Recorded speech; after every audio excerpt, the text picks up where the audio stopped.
The Galactic Council had existed for 40,000 years. In all that time, war had rules. Every species knew them, every species followed them. The rules were simple and clear. You announced your wars 3 cycles before the first shot.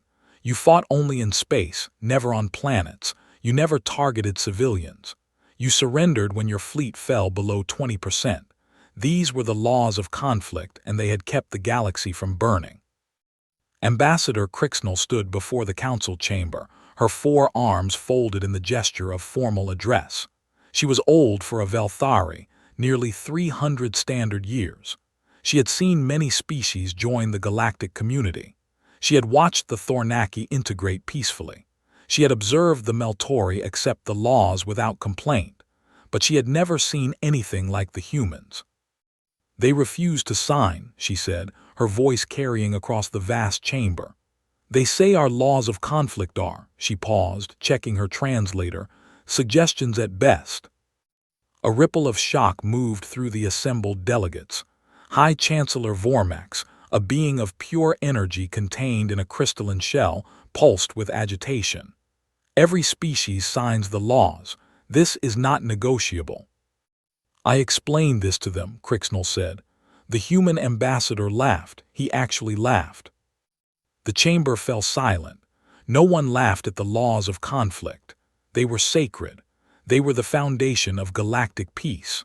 Crixnell remembered the human ambassador, a tall being with strange, soft skin and eyes that seemed to hold fire. His name was Marcus Cole, and he had looked at the sacred laws like they were a joke. We come from a different tradition, Cole had said during their meeting. On Earth, we learned that war has no rules, only winners and losers. Crixnell had tried to explain. The laws prevented extinction. The laws maintained order. The laws ensured that wars ended before they consumed everything. Cole had listened politely, then shaken his head. You fight wars to make a point, he said. We fight wars to win them. Now standing before the council, Crixnell felt a chill she could not explain. The humans had arrived in the galaxy only 50 years ago. They were still considered a young species, barely worth notice. Their technology was primitive compared to most council races. Their ships were slow and clumsy. Their weapons were crude. But there was something in their eyes, something that made Crixnell uncomfortable. Perhaps they simply need time, suggested Delegate Throm of the Kasari Empire. His massive scaled form shifted in his specially designed seat. All young species resist the laws at first. They will learn. The Dreth did not learn, Crixnell said quietly. The chamber went silent again. No one spoke of the Dreth. They had been extinct for 30,000 years, wiped out in the last war fought without rules. Their entire species had been erased from existence, along with the 17 races they had dragged into their chaos. It had taken the survivors 10,000 years to create the laws of conflict, 10,000 years of careful work to ensure such destruction never happened again. The humans are not the Dreth, Vormex said firmly. They are primitive. They have no allies. They control only a handful of systems.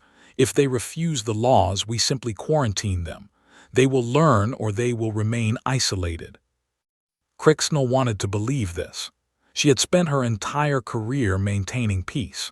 She had negotiated treaties, resolved disputes, and kept the galaxy stable. But she could not forget Cole's smile when he rejected the laws. There is something else, she said. The humans have been studying our histories. They have been asking questions about our wars, our weapons, our tactics. They seem very interested in how we fight. All species study such things, Throm said dismissively. It is natural curiosity. No, Crixnell replied. They are not curious, they are planning. The council debated for 3 more cycles. In the end, they decided to do nothing. The humans were too small, too weak, too primitive to matter. They would either accept the laws eventually or remain in their little corner of space forever. The galaxy had more important concerns. Crixnell voted with the majority, but she did not believe in the decision. Something was coming. She could feel it in her bones. 2 years later, the Kethani Dominion declared war on humanity. The Kethani were a proud warrior race, members of the Council for 15,000 years. They followed the laws with absolute precision. Their war declaration was beautiful, a formal ceremony broadcast across the galaxy. They gave humanity the required 3 cycles to prepare. The humans did not respond with their own ceremony. They did not prepare their fleets in the traditional formations. They did not send formal acceptance of the war declaration. Instead, they attacked. The first Kethani fleet was destroyed in orbit around their homeworld. The humans had waited until the declaration ceremony was at its peak, when all Kethani eyes were on the broadcast. Then they struck with everything they had. The galaxy watched in horror. The humans had violated every rule. They had attacked during a sacred ceremony. They had struck without warning. They had targeted the homeworld directly. And they had won. Ambassador Cole appeared on every screen in Council space. His face was calm, almost pleasant. "We did not sign your laws," he said. "We are not bound by them. The Kethani declared war on us. We are simply responding." "This is barbarism," Vormex thundered. "This is chaos. You have broken every rule of civilized warfare." Cole smiled that same smile that had haunted Crixnell's dreams. "You mistake rules for civilization," he said. "We are very civilized. We just refuse to fight fair." The transmission ended. Sat in the darkness of her quarters, feeling the galaxy shift around her. She had been right. Something had come, and now nothing would ever be the same. The Kethani War lasted 6 months. By the standards of the galaxy, this was impossibly short. Wars typically lasted decades, sometimes centuries. They were careful, measured affairs, with formal battles and proper retreats. The laws ensured that no side ever truly lost. There was always time to surrender, to negotiate, to find peace. The humans did not give the Kethani time. General Sarah Chen stood on the bridge of the battleship Earth's Fury, watching the tactical display. The Kethani's second fleet was holding position near the planet Keth 4, their formation perfect, their spacing exact. They were following the laws, maintaining the proper distance for honorable engagement. "They're waiting for us to approach," said Commander Liu. "Standard challenge formation." Chen nodded. The Kethani expected a battle. 2 fleets facing each other, exchanging fire until one surrendered. It was how wars had been fought for 40,000 years. "Launch the drones," she ordered. The Kethani had never seen drones before. They were not part of honorable warfare. A warrior fought in person, risking their life alongside their fleet. That was the law. Humanity had different ideas. 10,000 autonomous weapons platforms erupted from the human ships. They were small, fast, and expendable. Each one carried enough explosive to cripple a battleship. They did not fight with honor. They swarmed. The Kethani fleet tried to respond. Their weapons were designed for ship-to-ship combat, for the precise exchanges that the laws demanded. They were not designed for this chaos. Drones slipped past their defenses, detonated against their hulls, and died by the hundreds only to be replaced by thousands more. "This is not war," the Kethani admiral broadcast. "This is slaughter." Chen's response was simple: yes. The second fleet was destroyed in 4 hours. The survivors, those few who managed to escape, brought stories back to their people. Stories of weapons that thought for themselves. Stories of enemies who never showed their faces. Stories of a species that fought like nothing the galaxy had ever seen. The Galactic Council called an emergency session. Delegates from 100 worlds demanded action. The humans had to be stopped.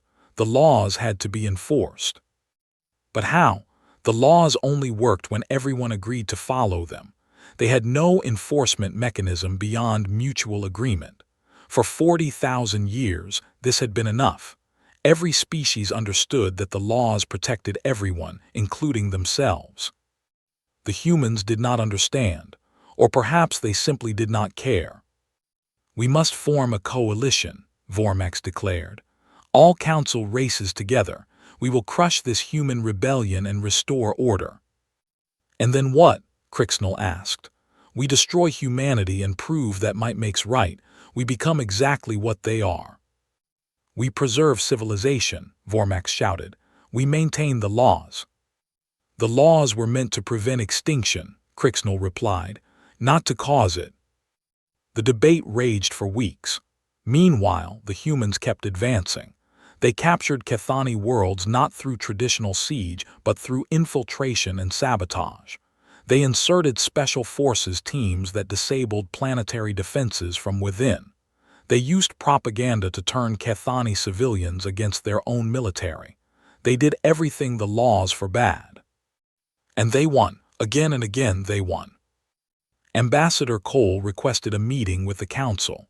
Against the advice of most delegates, Vormax agreed. Perhaps, some hoped, the humans could be reasoned with. Perhaps they would accept the laws now that they had proven their point. Cole arrived alone, unarmed, walking into a chamber full of beings who wanted him dead. He showed no fear. You want to know why, he said, not waiting for questions. You want to understand how we could reject 40,000 years of tradition, so let me explain. He touched a control and images filled the chamber. Images from human history, wars without rules, cities burning, millions dead, weapons that poisoned the land for generations.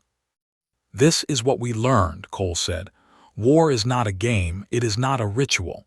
It is the worst thing any species can do to another, and the only way to end it is to win it, completely, absolutely, so thoroughly that no one ever wants to start another one. Your laws create endless wars, he continued. They make war acceptable, they make it safe, and because it is safe, you keep doing it. Century after century, you fight your little battles and think you are civilized. We don't want our wars to be civilized. We want them to be over. Vormax pulsed with fury. You speak of peace while you slaughter the Cathani. The Cathani declared war on us, Cole replied. They thought we would follow your rules. They thought they could take our worlds and we would surrender when our fleet fell below 20%. They were wrong. We will fight until we have won. And when we have won, there will be peace, real peace, because no one will want to face us again. He looked around the chamber, meeting the eyes of every delegate. The Cathani have one chance. Surrender unconditionally and we will spare them. Fight on and they will cease to exist, not because we hate them, because we refuse to fight forever. Cole left the chamber in silence. The delegates sat stunned, trying to process what they had heard. A species that fought to end war. A species that used horror to create peace. It made no sense. And yet Crixnall thought it made perfect sense. The humans were not barbarians. They were something far more dangerous. They were pragmatists. The Cathani surrendered 3 weeks later. Their dominion was dissolved, their military disbanded, their worlds occupied by human peacekeepers. The war was over. In 40,000 years, no species had ever surrendered unconditionally. The laws did not allow for it. Surrender meant negotiation, meant terms, meant preserving dignity and honor. The humans had no interest in dignity or honor. They wanted victory, and they had gotten it. The galaxy watched and trembled. The rules had changed, and humanity was just getting started. 5 years after the Cathani War, the galaxy had changed. Not through conquest, but through fear. Species that had fought each other for millennia suddenly found reasons to negotiate. Border disputes that had sparked centuries of conflict were resolved in days. No one wanted to be the next target. The humans had not expanded beyond the former Cathani territories. They made no threats, issued no demands. They simply existed, a dark presence on the edge of civilized space, waiting. Crixnall had retired from the council, but she could not stop watching. She had spent 3 years studying humanity, reading their history, learning their languages. She wanted to understand them. She needed to understand them. What she found terrified her. Humans had been fighting each other for their entire existence. Their history was a catalog of horrors. They had used poison gas on each other. They had dropped nuclear weapons on cities. They had created diseases to kill millions. Every terrible thing that the laws of conflict were designed to prevent, humanity had already done to itself. And yet they had survived, more than survived, they had thrived. Crixnell traveled to human space. She wanted to see them for herself, to understand how such a species could exist. What she found surprised her. The humans were kind. She visited Earth, their homeworld, and found a planet of stunning beauty, cities full of art and music, people who smiled at strangers, children playing in parks. It was nothing like she had expected. She met General Chen, now retired, living in a small house by the ocean. Chen welcomed her with tea and cookies, treats from her grandmother's recipe. They sat on the porch and watched the waves. "You killed 10,000 Kethani," Crixnell said. "How do you live with that?" Chen was quiet for a long moment. "I dream about them sometimes," she said. "I see their ships burning, I hear their screams. It never gets easier." "Then why did you do it?" "Because if I hadn't, many more would have died." Chen looked at her with eyes that had seen too much. "The Kethani wanted a long war, your kind of war. They would have taken our worlds one by one, fought us for decades, killed millions on both sides, all while following the rules. I gave them a choice, surrender or die. They chose to fight, so I killed as many as I could, as fast as I could, until they chose surrender instead." She smiled sadly. 10,000 dead in 6 months. How many would have died in 60 years of proper war? Crixnell had no answer. She had never thought about it that way. The laws were supposed to limit casualties, to make war survivable, but they also made war eternal. The Kethani and the Thornaki had been fighting for 8,000 years before humanity arrived. Millions had died, generation after generation, in proper battles with proper rules. The humans had ended it in months. "We are not what you think we are," Chen said. "We don't love war, we hate it. We hate it so much that we refuse to let it continue. Better to be monsters for a year than warriors forever." Crixnell spent 3 more months among the humans. She visited their schools, where children learned about the horrors of their history so they would never repeat them. She attended their memorials, where they mourned every life lost in every war. She watched their art, which raged against violence even as it acknowledged its necessity. They were not heartless killers. They were a species that had looked into the darkness of their own nature and made a choice. They would not pretend war was noble. They would not dress it in rules and rituals. They would face it for what it was and end it as quickly as possible. When she returned to Council space, Crixnell found everything changed. The Thornaki and the Meltori had signed a permanent peace treaty. The Kasari Empire had reduced its military by half. Species that had feuded for millennia were building trade agreements. All because of fear. "They're terrified of the humans," Delegate Throm told her. "Everyone is. No one wants to give humanity an excuse to intervene." "Is that peace?" Crixnell asked. "Peace through terror?" "It's peace," Throm replied. "Does the reason matter?" Perhaps it did. Perhaps it didn't. Crixnell wasn't sure anymore. The laws had kept the galaxy stable for 40,000 years, but they had also kept it at war. Now the wars were ending, not because species had learned to love each other, but because they feared what humanity would do if they continued. It was not the peace she had dreamed of, but it was peace. Then the Void Collective arrived. They came from beyond the galaxy, from the dark spaces between stars. No one knew how long they had been traveling or why they had come. They simply appeared, a fleet of black ships larger than any the galaxy had ever seen, and began to destroy everything in their path. They did not communicate. They did not negotiate. They did not follow any rules. They simply killed. The Thornaki homeworld fell in hours. The Meltori defense fleet was annihilated without a single enemy casualty. The Khazari Empire's greatest fortress was reduced to atoms. The Galactic Council met in emergency session, panic replacing their usual dignity. They had no plan for this. The laws of conflict had no provision for an enemy that would not negotiate. For the first time in 40,000 years, the galaxy faced extinction. And so they turned to humanity. Ambassador Cole stood before the council once again. He was older now, gray at his temples, but his eyes still held that same fire. Behind him, a holographic display showed the Void Collective's advance, world after world falling dark. "You want our help," he said. It was not a question. Vormax, still High Chancellor after all these years, dimmed with what might have been shame. "Yes, we need you. 5 years ago you called us barbarians. You threatened to destroy us for refusing your laws." Cole's voice was calm, almost gentle. "Now you ask us to save you." "Will you?" Crixnell asked. She had come out of retirement for this meeting. She needed to see it for herself. Cole was quiet for a long moment.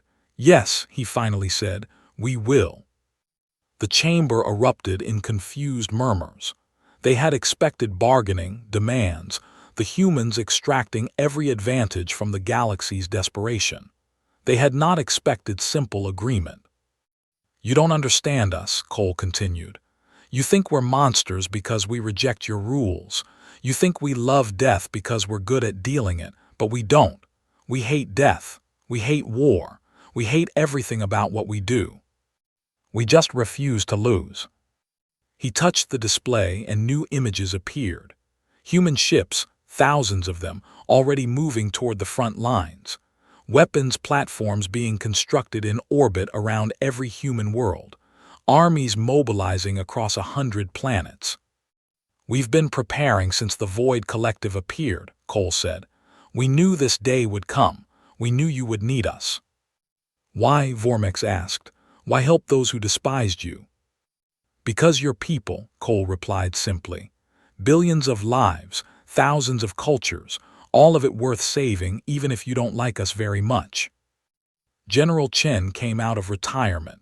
So did thousands of others, veterans of the Kethani War who had thought they would never fight again.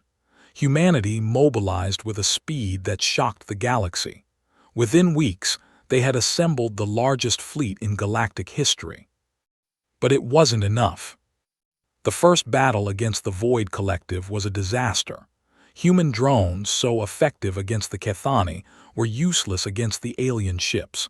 Their weapons seemed to absorb every attack, growing stronger with each hit. Human ships died by the dozens, then the hundreds. Chen retreated, something she had never done before. She gathered her remaining forces and thought. "We're fighting them wrong," she told her commanders. "We're trying to overpower them, but power isn't our advantage." "Then what is?" Commander Liu asked. "Chaos."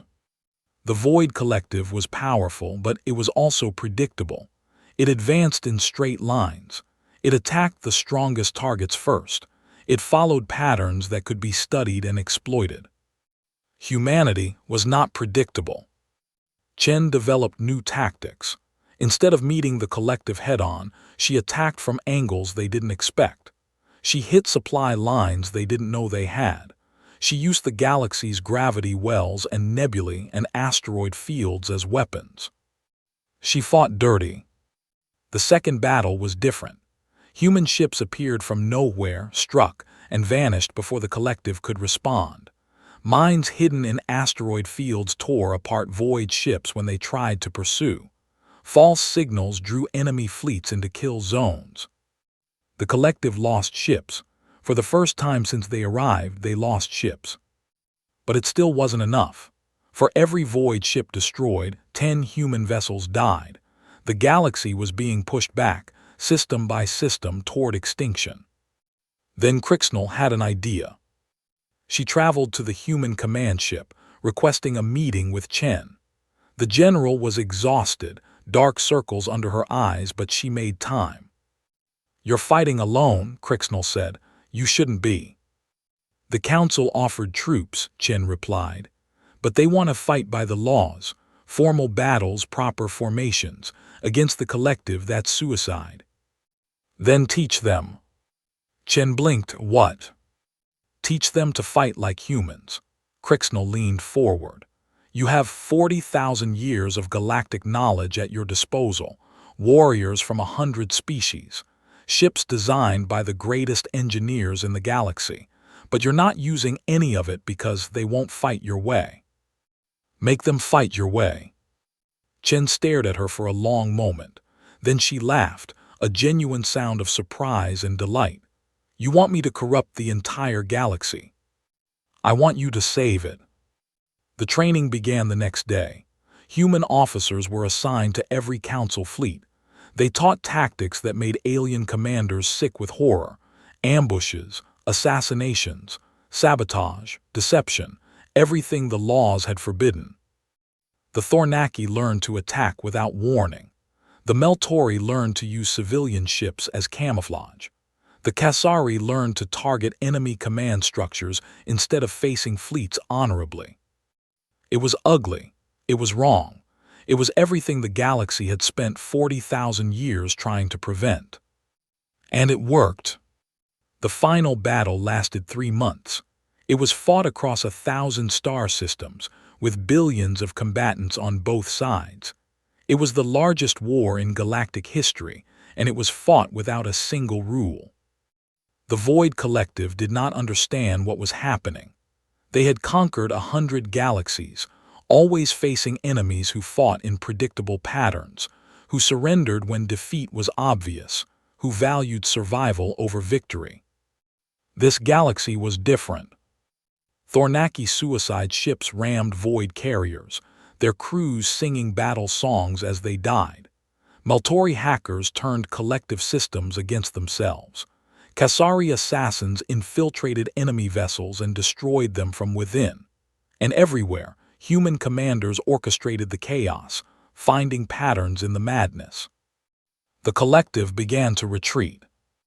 For the first time in their existence, they faced an enemy they could not defeat, not because this galaxy was more powerful, but because it refused to fight fairly. Every victory was turned to defeat. Every advance became a trap. Every certainty dissolved into chaos. General Chen led the final assault. Her fleet, a patchwork of human and alien ships, pushed deep into collective territory. They found the enemy command ship, a vast structure the size of a moon, and they attacked it with everything they had. The battle raged for 6 hours. Ships died on both sides. Chen lost half her fleet in the first hour alone, but she kept pressing, kept finding weaknesses, kept exploiting every mistake the collective made. In the end, a single Thornaki pilot made the difference. His name was Vreknel, a young warrior who had lost his entire family when the collective destroyed his homeworld. He had trained with humans, learned their tactics, absorbed their philosophy. War is not about honor, his human instructor had told him. It's about ending. Vreknel flew his damaged ship into the command structure's main reactor. He did not hesitate. He did not send a final message. He simply acted, giving his life to end the war. The command ship exploded. Without it, the collective fleet fell into confusion. Their coordination failed. Their weapons stopped firing. They became what they had made so many others, helpless. The remaining void ships fled into the darkness between galaxies. They would not return. They had found something more terrifying than anything they had ever conquered, a galaxy that refused to surrender. The celebration lasted for weeks. Every species in the council joined together, honoring the dead, praising the living. For the first time in galactic history, there were no divisions, no ancient feuds, no species thinking themselves better than others. They had fought together, they had bled together, they had won together. Ambassador Cole stood before the council one final time. He was very old now, his hair white, his hands trembling, but his eyes still held that fire. 40,000 years ago, you created the laws of conflict, he said. You believed that rules could make war acceptable. You believed that civilization meant fighting fairly. We showed you another way, not a better way, not a noble way, but an effective way. Today, I ask you to create new laws, not laws of conflict, but laws of peace, rules that prevent war entirely instead of making it civilized, rules that recognize what you have learned, that the only way to truly win a war is to never fight one. Vormax, ancient now even by his species standards, pulsed with something like wonder. You want us to abolish war. I want you to try, Cole replied. You have done something no galaxy has ever done. You have fought without rules and won. Now build something worth fighting for. The debates lasted for months. Every species had an opinion. Every world wanted a voice. But in the end, they agreed. The laws of conflict were abolished. In their place rose the Covenant of Stars, a document that did not regulate war but prevented it. Trade agreements replaced military alliances. Arbitration tribunals replaced battle fleets. Disputes that would once have sparked centuries of combat were resolved through negotiation and compromise. And at the heart of it all were the humans, not as conquerors but as teachers. They shared their history, their mistakes, their hard-won wisdom. They showed the galaxy what they had learned through millennia of blood, that peace was not the absence of war, but the presence of something worth more than victory. Crixnal lived long enough to see the first generation born under the Covenant, children who had never known war, who could not imagine it. She spent her final years teaching them about the old days, the time before humans, when the galaxy had fought forever under civilized rules. Why did they stop? A young Velthari student asked her. Crixnal smiled, remembering Cole's fire, Chen's determination, Vreknal's sacrifice. Because they learned that rules don't make war acceptable, she said. Nothing does. War is a horror, no matter how you dress it up. The only rule that matters is this: don't start one.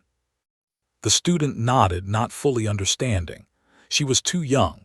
She had never seen a battle, never watched worlds burn, never known the terror of an approaching fleet. That was exactly as it should be. The universe had rules for war until humanity arrived. They did not make war better. They did not make war fairer. They made war impossible to end. Humanity rewrote those rules. They showed the galaxy that war was not a game to be played by civilized beings. It was a catastrophe to be ended as quickly and completely as possible. And then they showed them something better than winning wars. They showed them how to stop fighting them. The galaxy remembered, and for 1,000 generations they kept the peace. Not because they feared humanity. Because they had learned to be human themselves.